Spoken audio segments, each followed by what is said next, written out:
Hello students. आज हम chapter 2 पढ़ने जा रहे हैं। चैप्टर 2 का नाम है introduction to GSM, SMS, GPRS, mobile OS. GSM की फुल फॉर्म होती है global system for mobile communication. SMS की फुल फॉर्म है शॉर्ट मैसेज सर्विस, और कई बार इसको हम शॉर्ट मैसेजिंग सर्विस भी बोल देते हैं। जीपीआरएस की फुल फॉर्म में जनरल पैकेट रेडियो सर्विस, और मोबाइल ओएस का मतलब है मोबाइल ऑपरेटिंग सिस्टम। तो सबसे पहले जीएसएम की बात करते हैं। जीएसएम की बात मैंने अभी बताया था आपको। जीएसएम की फुल फॉर्म है global system for mobile communication. GSM global system for mobile communication is a digital mobile network that is widely used by mobile phone users in the world. मतलब वर्ल्ड में सबसे ज़्यादा जो network use होता है mobiles के लिए, उस नेटवर्क का नाम है GSM. GSM uses a variation of time division multiple access TDMA। TDMA की फुल फॉर्म पूछी जा सकती है, टाइम डिवीजन मल्टीपल एक्सेस। मतलब GSM जो टाइम डिवीजन मल्टीपल एक्सेस की ही एक वेरिएशन को यूज करता है and is the most widely use of the three digital wireless telephony technologies. Three type की टेक्नोलॉजीज हैं, TDMA, GSM एंड CDMA, जिसकी फुल फॉर्म है कोड डिवीजन मल्टीपल एक्सेस, जिनमें सबसे ज़्यादा जीएसएम यूज होता है आज के टाइम में।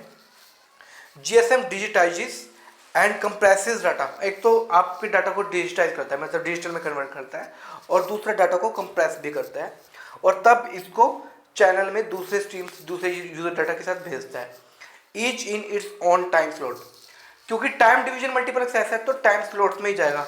होता क्या है कि आपका जो भी डाटा है उसको टाइम स्लॉट्स में डिवाइड कर दिया जाता है, तो टाइम स्लॉट्स के हिसाब से आपका डाटा सोर्स से डेस्टिनेशन के पास जाता है। It operates at either the 900 megahertz और 1800 मेगाहर्ट्ज फ्रीक्वेंसी बैंड। ये आपको याद रखना पड़ेगा, ये 900 मेगाहर्ट्ज फ्रीक्वेंसी पे या 1800 मेगाहर्ट्ज फ्रीक्वेंसी बैंड पे काम करता है, चलता है, ऑपरेट होता है।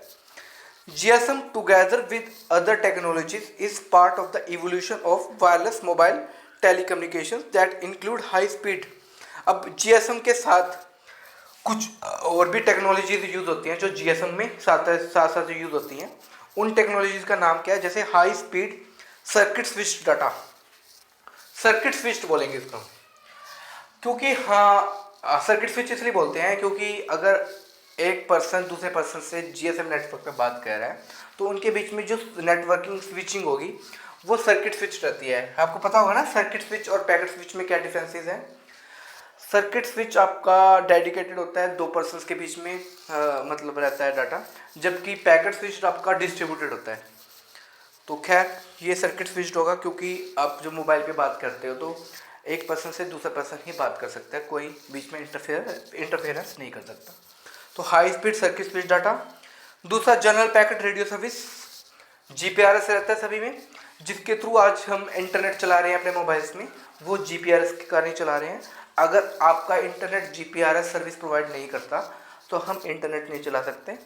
Enhanced data, GSM environment edge, इसे बोलते हैं EDG edge, enhanced data GSM environment and UMTS, universal mobile telecommunication service.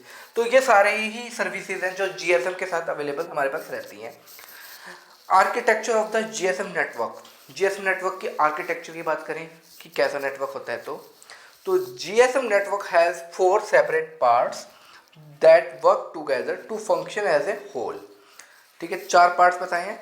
The mobile device itself, खुद mobile device, the base station subsystem, the network switching subsystem and the operation and support subsystem. 4 हो गए। Mobile device खुद होगी, base station subsystem हो गया, network switching subsystem हो गया and operation and support subsystem हो गया। ठीक है, 4 हो गए ये।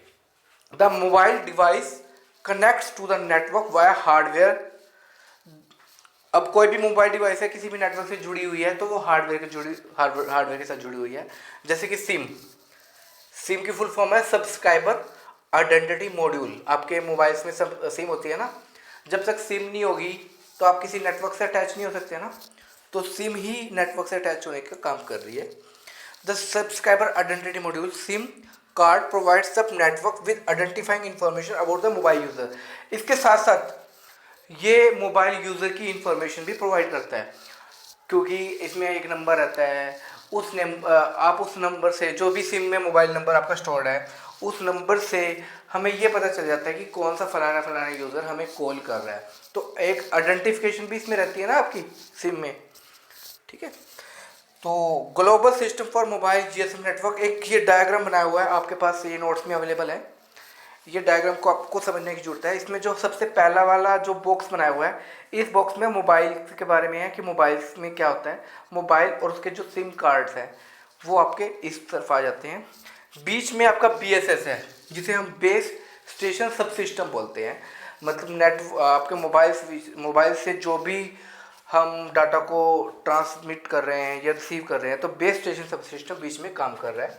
इसमें भी हमारे पास दो चीज़ें हैं। एक तो बेस ट्रांसीवर स्टेशन है, जो कि ट्रांसमिट करने का काम करता है। इधर उधर एंटीनास होते हैं जो कि डाटा को ट्रांसमिट करने का काम करते हैं। और साथ के साथ इसमें बेस स्टेशन कंट्रोलर भी है जो इन सभी चीज़ों को हैंडल कर रहा है, ठीक है। फिर उसके बाद हमारे पास जो थर्ड बॉक्स है वो है नेटवर्क स्विचिंग एंड सब सिस्टम, ठीक है। नेटवर्क सब सिस्टम स्विचिंग सब सिस्टम में क्या रहता है, इसमें एक तो जो भी यूज़र्स हैं उनका लोकेशन रजिस्टर रहता है इसके अंदर, ठीक है। फिर नेटवर्किंग की जो स्विचिंग होती है कि जैसे आप एक नेटवर्क से दूसरे नेटवर्क में जा रहे हो या बात कर रहे हो, तो स्विचिंग करने का काम भी इस पर्टिकुलर कंट्रोलर के पास होता है। तो पढ़ते हैं इसके बारे में। जैसे पहला है द बीएसएस, जो कि बीच वाला है। 3 बॉक्स है ना, तो जो बीच वाला बॉक्स है वो हमारा क्या है, बीएसएसएस। इसकी फुल फॉर्म क्या है, base station sub system. The BSS handles traffic between the cell phones. मैंने वही कहा है कि जो भी मोबाइल फोन्स के बीच में ट्रैफिक ट्रांसमिट हो रहा है, डाटा इधर से उधर, उन सबको हैंडल करने का काम जो होता है वो बीएसएस का होता है। The BSS handles traffic between the cell phones and the NSS. देखो ये बीच में हो गया ना, इंटरमीडिएटर हो गया। एनएसएस का मतलब है नेटवर्क स्विचिंग सब सिस्टम। और मोबाइल फोन्स आपके पहले वाला बॉक्स में मोबाइल फोन्स आ गए और लास्ट वाले बॉक्स में नेटवर्क स्विचिंग सब सिस्टम आ गया। लेकिन बीच में बीएसएस है, जो इन दोनों के बीच में जो ट्रैफिक हो रहा है, मतलब मोबाइल से नेटवर्क के बीच में और नेटवर्क से मोबाइल के बीच में जो भी डाटा जा रहा है या आ रहा है, एक्सचेंज हो रहा है, तो बीच में बीएसएस उस सारे ट्रैफिक को हैंडल कर रहा है। It consist of 2 main components. इसमें 2 कंपोनेंट्स हैं।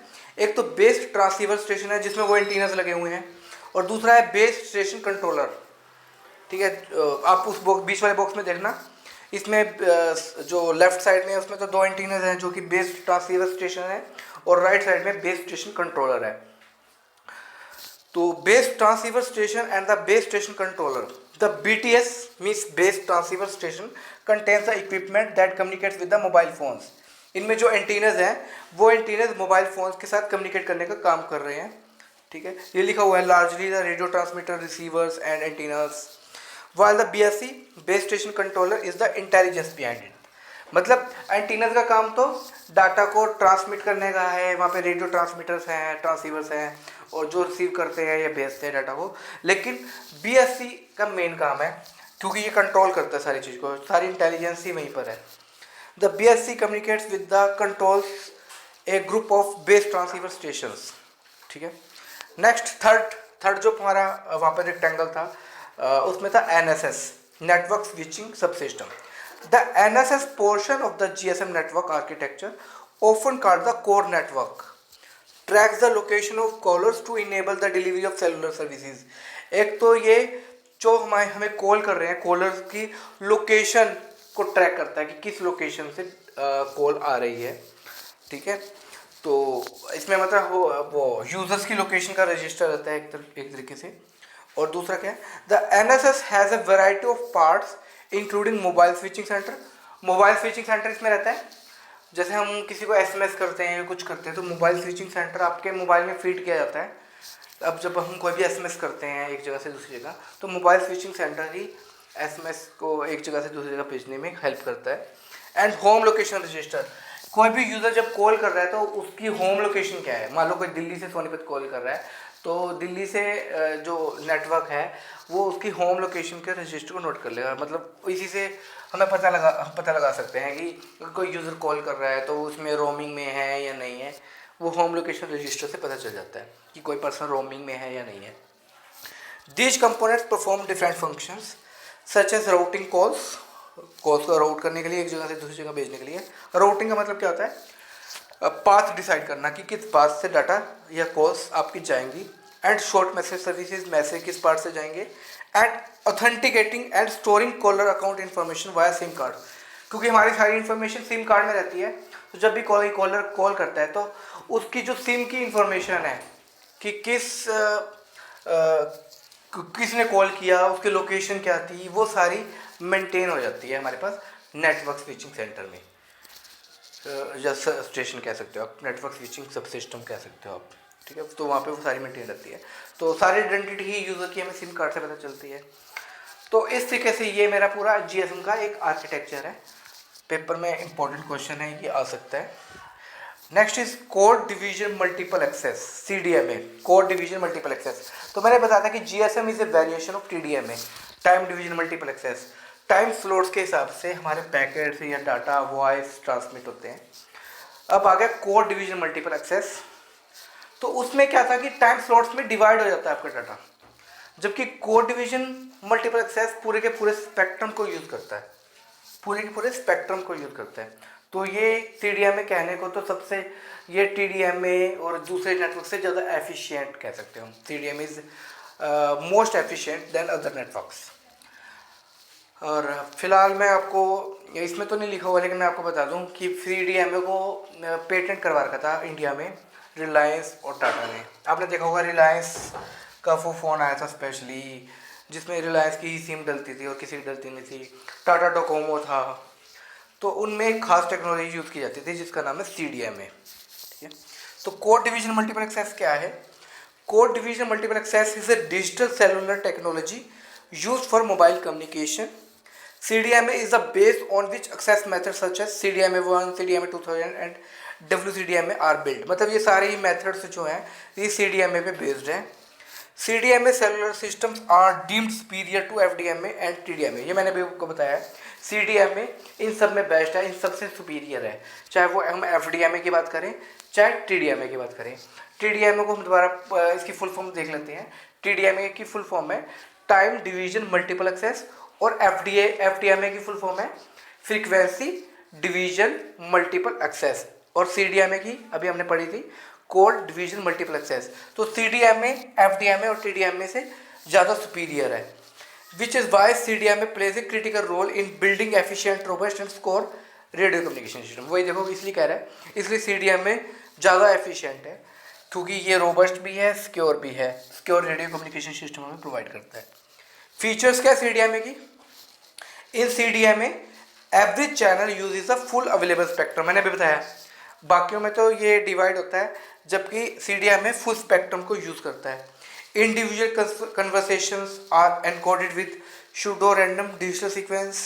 हर एक की जो कन्वर्सेशन है वो इसमें डिकोडेड की, वो एनकोडेड की जाती है स्पेशली, ताकि सिक्योर रहे। And then transmitted using a wide frequency range। CDMA consistently provides better capacity for voice and data communications। तो डाटा और वॉइस कम्युनिकेशंस के लिए बेटर है, बेस्ट है। allowing more subscriber to connect at any given time, क्योंकि full spectrum मिलता है हमें, जिसमें इस फुल स्पेक्ट्रम में जितने मर्जी यूज़र चाहें कनेक्ट कर सकते हैं। तो इसलिए मतलब वहाँ पे तो लिमिटेशन है कि टाइम डिवीजन टाइम पे डिवाइड होता है, जबकि इसमें लिमिटेशंस खत्म होगी, एक फुल स्पेक्ट्रम मिल जाता है बहुत सारे यूज़र्स को जिसमें वो कनेक्ट कर सकते हैं। CDMA is the common platform on which 3G technologies are built, मतलब जो 3G टेक्नोलॉजीज़ हैं वो भी CDMA पे बेस्ड थी, CDMA के उस पर बनाई गई थी। खैर next frequency division multiple access, अभी इसमें आता है FDMA क्या होता है। FDMA में क्या होता है, आपका जो फ्रीक्वेंसीज़ हैं उनको हम, फ्रीक्वेंसी बैंड है उसको हम अलग अलग चैनल्स में डिवाइड कर देते हैं। जैसा कि हाईवे होता है ना, हाईवे में क्या होता है कि अलग अलग लेन्स होती हैं।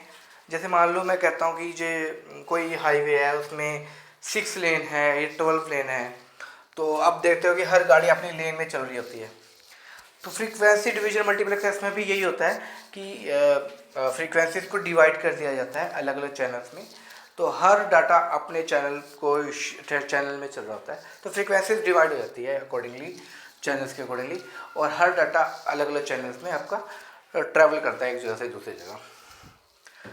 तो डिवीजन है इसमें भी, frequency division multiple access is the division of the frequency band allocated for wireless cellular telecommunication system into 30 channels। वही देखो इसने बताया कि 30 चैनल्स में डिवाइड हो जाता है आपका frequency band, each of which can carry a voice conversation और डिजिटल डाटा। इन 30 चैनल्स में से हर एक चैनल पे हम अपने डाटा या वॉइस को भेज सकते हैं। FDMA की फीचर्स की बात करें तो क्या होता है, when the channel is not in use it's simply idle. अगर चैनल बिजी होगा, यूज में होगा तो वो बिजी दिखाएगा, अगर चैनल बिजी नहीं है, यूज में नहीं है, तो वो आइडल रहेगा। दूसरा, bandwidth of the channel is relatively narrow, बहुत ही कम बैंडविड्थ रहती है इसके अंदर, 30 किलोहर्ट्ज की रहती है, known as narrow band system भी बोल सकते हैं हम इसको। Analog links are suitable for FDMA। Frequency division multiple access mainly analog signals के लिए ही बढ़िया है, डिजिटल सिग्नल्स के लिए अच्छा नहीं है ज़्यादा। Tight filtering is needed to minimize interference. जो इंटरफेरेंस होती है ना, जैसे नॉइस वगैरह बीच में डिस्टर्ब कर रहा है आपको या कुछ कर रहा है, तो टाइट फिल्टरिंग इसमें ज़्यादा टाइट फिल्टरिंग की ज़रूरत होती है। फिल्टर का मतलब होता है छानना, फिल्टरिंग करना बहुत ज़रूरी होता है ताकि किसी टाइप की डिस्टर्बेंस या इंटरफेरेंस ना रहे। नेक्स्ट है interleave division multiple access, IDMA। IDMA interleave division multiple access is a new method of digital communication that is very powerful. एक नया मेथड है बिल्कुल ही, जो बिल्कुल पावरफुल है।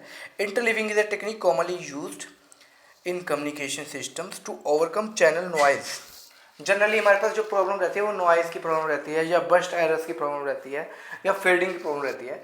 उन प्रॉब्लम्स को ओवरकम करने के लिए, ख़त्म करने के लिए ये सबसे न्यू और मॉडर्न टेक्नोलॉजी है इंटरलीविंग। होता क्या इंटरलीविंग में पढ़े, the interleaver rearranges input data such that conjunctive data are spaced apart. मतलब ये वो अगर कोई एरर, बर्स्ट एरर आ भी जाता है, जो नॉइज़ आ भी जाता है, बिट्स अलग अलग हो भी जाती हैं, तो ये उनको क्या करता है, रीअरेंज कर जाता है उस द्वारा इनपुट डाटा को, ठीक है, और फिर एक कंसेक्टिव डाटा की तरह उसे भेज देता है। तो ये फायदा रहता है इसका। नेक्स्ट SMS, जिसकी फुल फॉर्म है short message service. Short message service is a text messaging service, textual होती है, हमेशा हम टेक्स्ट की फॉर्म में भेजते हैं। कंपोनेंट ऑफ फोन, वेब और mobile communication system. It uses standardised communications protocols to allow fixed lines और mobile phone devices to exchange short text message. मतलब मेन तो यही है कि ये एक टेक्सचुअल सर्विस है जिसमें हम टेक्स्ट मैसेजेस को एक लोकेशन से दूसरी लोकेशन पे, एक सोर्स से डेस्टिनेशन के पास, एक यूज़र से दूसरे यूज़र के पास पहुंचा सकते हैं। स्ट्रेंथ ऑफ SMS में की स्ट्रेंथ या प्रॉपर्टीज कह लो, पेपर में कुछ भी आ सकता है। कैरेक्टरिस्टिक्स ऑफ SMS पूछा जा सकता है, स्ट्रेंथ ऑफ SMS पूछा जा सकता है। तो हमने ये चीज़ लिखनी है कि SMS uses SS7 signalling channel which is available through out the world. अच्छा, SMS इज सेशनलेस एंड स्टेटलेस। सेशनलेस और स्टेटलेस इसलिए बोला इसको क्योंकि ज़रूरी नहीं है कि जब हम किसी को SMS भेज रहे हों वो उस टाइम पे ऑनलाइन हो या मोबाइल उसके पास होना ज़रूरी है उस टाइम पे, तभी वो एक्सेस कर सकता है, ऐसा कुछ नहीं है। तो इसलिए को सेशनलेस और स्टेटलेस बोला है। SMS सिंपली एक यूज़र से दूसरे यूज़र के पास पहुंच जाएगा, चाहे वो उस टाइम पे एक्टिव है, वो यूज़र उस टाइम पे एक्टिव है, सो रहा है या जाग रहा है, जो भी है, चाहे वो सो रहा है, जाग रहा है, जो भी कर रहा है, लेकिन SMS उसके पास चला ही जाएगा, वो जब चाहे उस SMS को पढ़ सकता है। इसलिए इसको सेशनलेस और स्टेटलेस बोला है। SMS messages unidirectional and independent of any context. हमेशा ये यूनिडायरेक्शनल रहता है। जब आप SMS भेजते हो तो एक जगह से दूसरी जगह ही जाता है, ऐसा तो नहीं है कि दूसरी जगह से एक्नॉलेजमेंट भी कुछ आ जाता है साथ में, कुछ ऐसा है नहीं है। SMS हमेशा यूनिडायरेक्शनल रहता है। SMS इज कम्प्लीटली एसिंक्रोनस है, ठीक है। किसी जरूरी नहीं है किसी के साथ मेल खाता हो, अपना इंडिपेंडेंटली ये एग्जीक्यूट होता है आपका। It is more discrete than a phone conversation. Phone conversation का मतलब है फ़ोन में जो बातचीत होती है उससे ज़्यादा आपका SMS इंटेलिजेंट कह सकते हो। डिस्क्रीट का मतलब है इंटेलिजेंस, विचारशील, ज़्यादा बढ़िया रहता है। मतलब वही चीज़ है, अगर मैं कहूँ कि एक वर्बली चीज़ को कहा जाए और एक रिटर्न में चीज़ किया तो रिटर्न वाली चीज़ वर्बली चीज़ से ज़्यादा बेटर रहती है, लीगली भी। तो SMS भी आपकी कन्वर्सेशन से ज़्यादा बेटर है। SMS is a store and forward service. SMS आपका मोबाइल में स्टोर भी रहता है और आप इसको फॉरवर्ड भी कर सकते हो। SMS can be use to send a message to a large number of people at a time. हम एक टी टाइम पे बहुत सारे लोगों को इकट्ठा SMS भेज सकते हैं, ठीक है, जबकि कन्वर्सेशन हम एक टाइम पे एक ही पर्सन से कर सकते हैं।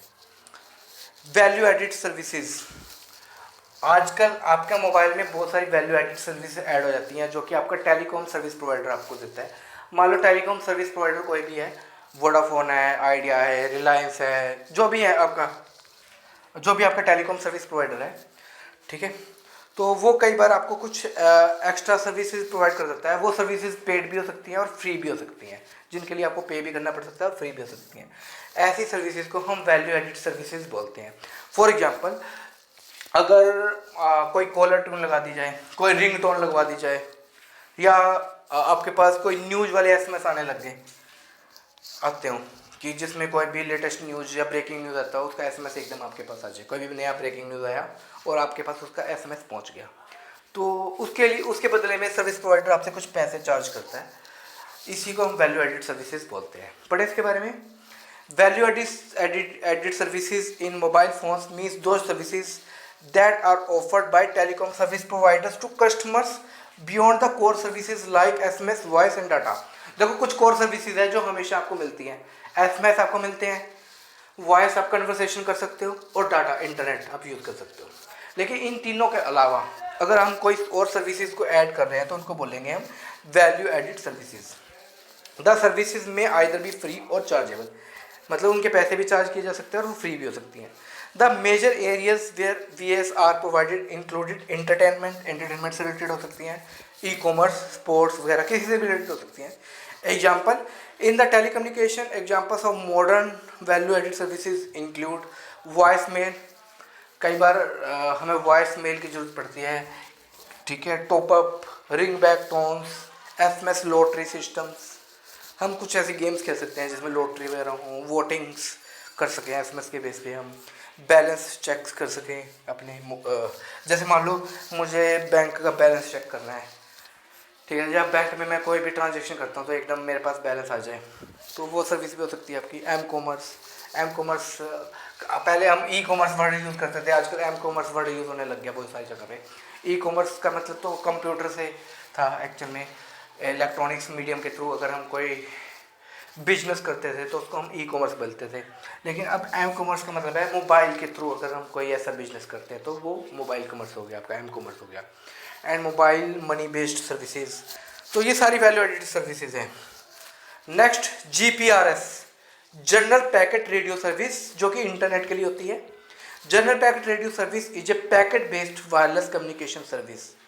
पैकेट बेस्ड बोला है, पैकेट मीन्स डिस्ट्रीब्यूटेड, क्योंकि इंटरनेट आपका डिस्ट्रीब्यूटेड रहता है, जबकि हम जब कन्वर्सेशन कॉल करते हैं किसी को, वो आपकी सर्किट स्विच्ड होती है, वो दो पर्सन के बीच में होती है, वो सर्किट स्विच्ड होती है।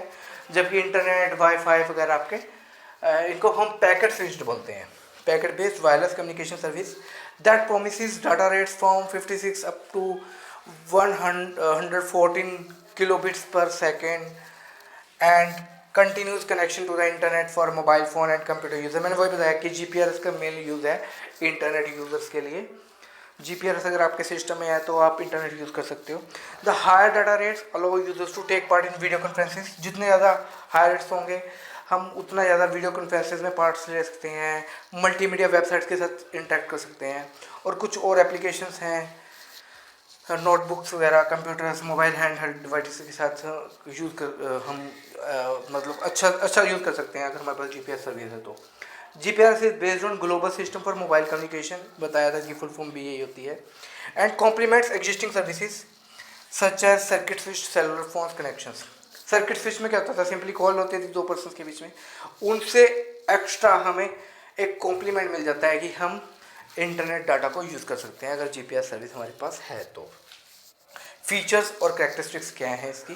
The ability to maintain constant voice and data communication while on the move. GPS से ये पॉसिबल हो गया कि हम कहीं पर भी हैं, ट्रैवलिंग कर रहे हैं, मूव कर रहे हैं, तो हमारा जो वॉइस और डाटा है वो कॉन्स्टेंटली मेंटेन हो सकते हैं। It allows subscriber to obtain connectivity when needed. हम जब भी ज़रूरत है हम कनेक्टिविटी को ऑब्टेन कर सकते हैं। Regardless of location and without lengthy login session. हमें इसके लिए कोई डिफ़िकल्ट लॉगिन नहीं करना पड़ता और ना ही लोकेशन कोई भी हो, लोकेशन का भी हमें बिना ध्यान रखे हम किसी भी लोकेशन पे अगर हमारे पास GPRS है तो हम नेट से जुड़ सकते हैं। Allows subscriber to obtain information relevant to their current location. हम अपनी करंट लोकेशन की इंफॉर्मेशन भी गेन कर सकते हैं कि इस टाइम हम कहाँ पर हैं। GPRS से ये पॉसिबल हुआ, इंटरनेट से ही ये पॉसिबल हुआ। तो GPRS हमें एक सिस्टम प्रोवाइड कर रहा है जिसका नाम है GPS, ग्लोबल पोजीशनिंग सिस्टम, ठीक है, जिससे हमें ये पता चल जाएगा कि हम इस टाइम पे किस लोकेशन पे हैं और जब अगर मुझे कोई लोकेशन ढूंढनी भी है, सर्च भी करनी है तो वो भी हम कर सकते हैं। तो GPRS की स्पेसिफिक एनवायरनमेंट्स क्या हैं? Chat, people use chat services as a means to communicate, मतलब चैटिंग कर सकते हैं पीपल्स, वॉइस चैट भी हो सकती है और टेक्सचुअल चैट भी हो सकती है। मल्टीमीडिया सर्विसेज, मल्टीमीडिया ऑब्जेक्ट्स जैसे photograph, pictures, post cards, greeting cards, presentations को यूज़ कर सकते हैं। Static web pages can be sent and received over the mobile network. Static web pages को मोबाइल नेटवर्क पे भेजा या रिसीव किया जा सकता है। वर्चुअल प्राइवेट नेटवर्क बनाया जा सकता है, ठीक है। पर्सनल इन्फॉर्मेशन मैनेजमेंट, अपनी पर्सनल इन्फॉर्मेशन को हम मैनेज कर सकते हैं। Personal diaries, address books, appointments, engagements etcetera सभी को हम आसानी से रख सकते हैं अगर हमारे पास GPS सर्विस है तो। व्हीकल पोजीशनिंग, GPS, ये वही चीज़ है GPS। This application integrates GPS global positioning system that tells people where they are. इस टाइम पे कौन सा आदमी कहाँ पर है, उसे अपनी लोकेशन समझ में नहीं आ रही तो GPS से उसे पता लग सकती है। व्हीकल पोजीशनिंग सिस्टम भी है, अगर आप can be use to deliver several service including remote vehicle diagnostics, stolen vehicle tracking. मतलब इस टाइम पे आपका कोई व्हीकल है, उस पर आपने GPS सिस्टम लगा रखा है और वो चोरी हो जाता है तो हमें उसकी लोकेशन पता लगाई जा सकती है कि इस टाइम पे हमारा व्हीकल कहाँ पर है अगर उसमें GPS सिस्टम है तो। लिमिटेशंस क्या हैं GPRS की? There are some limitations with GPRS which can be summarized as limited cell capacity for all users, only limited radio resources can be deployed for different uses, both voice and GPS call use the same network resources। वो कह रहा है कि network के resources हैं वो बहुत कम है, कुछ यूज़र ही यूज़ कर पाते हैं, सारे यूज़र्स एक टाइम पे यूज़ नहीं कर पाते। ये तो होता ही है, जितना ज़्यादा लोड बढ़ता है GPRS पे नेटवर्क पे उतना ही आपका सिस्टम स्लो होता चला जाता है। स्पीड लोअर इन रियलिटी, जो स्पीड एक्चुअल में बताई जाती है रियलिटी में उतनी स्पीड मिलती नहीं है, वो कम ही रहती है। नेक्स्ट है 3G और 4G टेक्नोलॉजीज़ में क्या डिफरेंसेस हैं। ये डिफरेंसेस आपको खुद पढ़ने पड़ेंगे, ठीक है, तो ये आप खुद पढ़ना, मेरे को इसमें समझ में नहीं आएगा, ये एक्चुअल में टेबल मोड में है ना तो बहुत ही ज़्यादा कंप्रेस्ड हो चुके हैं, बहुत ज़्यादा छोटा हो चुका है, ये समझ में नहीं आ रहा। आप इसको पढ़ लेना, कोई दिक्कत हो तो मुझसे पूछ लेना। नेक्स्ट मोबाइल ऑपरेटिंग सिस्टम, किसी भी मोबाइल के लिए सबसे ज़रूरी चीज़ है उसको सॉफ्टवेयर, और सॉफ्टवेयर में भी सबसे ज़रूरी चीज़ है उसको ऑपरेटिंग सिस्टम। बिना ऑपरेटिंग सिस्टम के तो कुछ भी नहीं चलता, कोई भी कंप्यूटिंग डिवाइस है बिना ऑपरेटिंग सिस्टम नहीं चलती। A mobile operating system is an operating system for mobile phone, mobile device. Mobile operating systems combine features of the operating system with other features useful for mobile and handheld devices. Operating system के अलावा हमें दूसरी features भी चाहिए होते हैं जो useful हों हमारे हैंड के लिए या मोबाइल्स के लिए। List of mobile operating systems, ये कुछ ऑपरेटिंग सिस्टम्स के नाम बता रखे हैं, आपके नोट्स में थोड़े बढ़िया दिखेंगे, मैंने ये थोड़े फॉन्ट्स बड़े कर रखे हैं तो खैर इनको पढ़ लेना, ये तो याद करने वाली बात है कौन कौन से होते हैं। नेक्स्ट स्मार्टफोन क्या होता है? ये smartphone is a combination of both mobile phone and hand held computer. मतलब अगर एक सिंपल फ़ोन है तो सिंपल मोबाइल फ़ोन है तो वो मोबाइल फ़ोन ही है, लेकिन अगर स्मार्ट मोबाइल फ़ोन है तो क्या चीज़ होगी इसमें? मोबाइल फ़ोन तो था ही प्लस कंप्यूटर और उसमें ऐड कर दो मोबाइल फ़ोन प्लस कंप्यूटर, दोनों मिलके जब एक डिवाइस बना देते हैं तो उस डिवाइस का नाम है smart mobile. Smartphone is a single device which allows users to store information. इसमें हम इन्फॉर्मेशन को स्टोर भी कर सकते हैं, ईमेल्स भी कर सकते हैं, दूसरे प्रोग्राम्स को इंस्टॉल भी कर सकते हैं, हर चीज़ वो कर सकते हैं जो हम एक कंप्यूटर में कर सकते हैं वो हम स्मार्ट मोबाइल फोन्स में कर सकते हैं। A smartphone is a mobile phone with some PDF functions. Personal digital assistant होता है ना PDF, उसके बहुत सारे फंक्शन हम इसमें कर सकते हैं। तो कहने का मतलब स्मार्टफोन एक सिर्फ मोबाइल फ़ोन, एक सिंपल मोबाइल फ़ोन में अगर मैं कंप्यूटर्स के फीचर्स को ऐड कर दूं, वो सारी फीचर्स जिसमें हम डाटा को स्टोर भी कर सकते हैं, नई एप्लीकेशंस को इंस्टॉल भी कर सकते हैं, ईमेल्स वगैरह भी कर सकते हैं, इंटरनेट भी यूज़ कर सकते हैं, तो वो मेरा फ़ोन बनता है smart mobile phone. Features of a mobile operating system की फीचर्स क्या होती हैं? Multitasking, multitasking is mostly a new feature in the terms of operating systems. Operation system नहीं, ऑपरेटिंग सिस्टम है। Multitasking allows for multiple applications to run at one time. Multitasking facility है जिसमें हम बहुत सारी एप्लीकेशंस को एक टाइम पे चला सकते हैं। जैसा कि आपका नॉर्मली विंडोज़ वगैरह में डेस्कटॉप पे भी रहता है, वो हम मोबाइल फ़ोन में भी कर सकते हैं। स्पीड ऑफ ईच, आसानी से हम कर सकते हैं, स्पीड बढ़ जाएगी आसानी से। मेन्यूज एंड बटन्स इसमें अवेलेबल रहते हैं, बहुत ही ईजी हैं, यूज़र फ्रेंडली होते हैं, are very easy to use for mobile users. तो मॉडर्न ऑपरेटिंग सिस्टम्स आर, ये ऑपरेशन सिस्टम मैंने बहुत सारी जगह लिखा हुआ है, ये टाइपिंग मिस्टेक है, आप इसको ऑपरेटिंग सिस्टम कर लेना। Operating system are very user friendly. Apps को अगर हम वैसे बोलें तो एप्लीकेशंस बोलते हैं, लेकिन शॉर्ट में हम ऐप्स ही बोल देते हैं। तो mobile operating system support new mobile apps, बहुत सारी ऐसी ऐप्स हैं आजकल, बहुत सारी ऐप्स आती हैं। अगर किसी के पास एंड्रॉयड फ़ोन है तो गूगल में प्ले स्टोर में जाके देखेगा तो इतनी सारी एप्लीकेशंस हैं, चाहे वो गेम से रिलेटेड हों, चाहे कोई यूटिलिटीज़ हों, चाहे कोई वायरस से रिलेटेड हों, एंटीवायरस से रिलेटेड हों, सिक्योरिटी से रिलेटेड हों, बहुत सारी ऐसी ऐप्स होती हैं। तो these apps can be use for specific purpose. हर एक ऐप का एक स्पेसिफिक पर्पस होता है जिसके लिए वो यूज़ किया जाता है। तो यहाँ पे मेरा काम कंप्लीट हो गया, ठीक है। अब आपको ये चैप्टर पढ़ना है, ठीक है। आपको अगर कोई दिक्कत आ रही है तो मेरे से व्हाट्सएप पे पूछ सकते हो। अब मैं इसको क्लोज करने जा रहा हूँ। Thank you very much.